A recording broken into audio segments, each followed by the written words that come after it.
பெண்களை இப்படி அவமதிக்கிற ஒரு திராவிட மாடல் ஆட்சியாக தான் இன்னைக்கு இருக்கு. முதலமைச்சர் அதுக்கு என்ன பதில் சொல்ல போறார், என்ன விளக்கம் சொல்ல போறாருன்னு தெரியல. இன்று செய்தியாளர்களை சந்தித்து பேசிய பாஜக மாநில தலைவர் நயினார் நாகேந்திரன், கோவை மாணவி பாலியல் பலாத்காரத்திற்கு ஆளாகிய விவகாரத்தில் திமுக அரசை கடுமையாக விமர்சனம் செய்துள்ளார். இன்னொன்று, அதே இடத்துல தான் ஒரு போலீஸ்காரங்க வெட்டப்பட்டிருக்காங்க. அதே இடத்துல தான் போலீஸ்காரங்க வெட்டப்பட்டிருக்காங்க.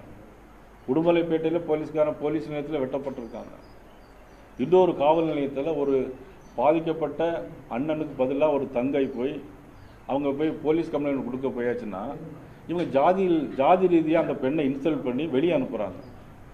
இந்த மாதிரி சம்பவம் தமிழ்நாட்டில் மட்டும்தான் நடக்க முடியும்னு நினைக்கிறேன். பெண்களை இப்படி அவமதிக்கிற ஒரு திராவிட மாடல் ஆட்சியாக தான் இன்னைக்கு இருக்கு. முதலமைச்சர் அதுக்கு என்ன பதில் சொல்ல போறார், என்ன விளக்கம் சொல்ல போறாருன்னு தெரியல.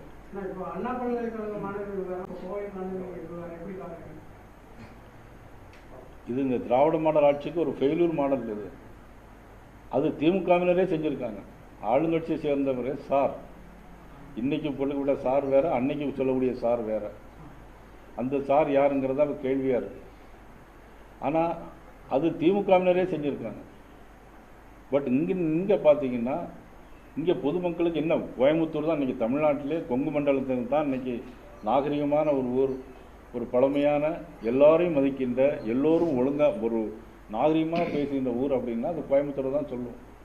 ஆனால் அந்த கோயம்புத்தூரில் இந்த மாதிரி சம்பவம் நடக்கும்போது தான் மிகப்பெரிய வருத்தமும் வேதனையுமா இருக்கும். சார், இப்போ கோவை மாவட்டத்தில் பல்வேறு மாவட்டங்களை சேர்ந்த இளைஞர்கள் இங்கே தங்கி படிக்கிறாங்க. College, IT. செய்திகளை உள்ளது உள்ளபடி தெரிந்து கொள்ள ரெஃப்ளெக்ட் நியூஸை சப்ஸ்கிரைப் பண்ணுங்க.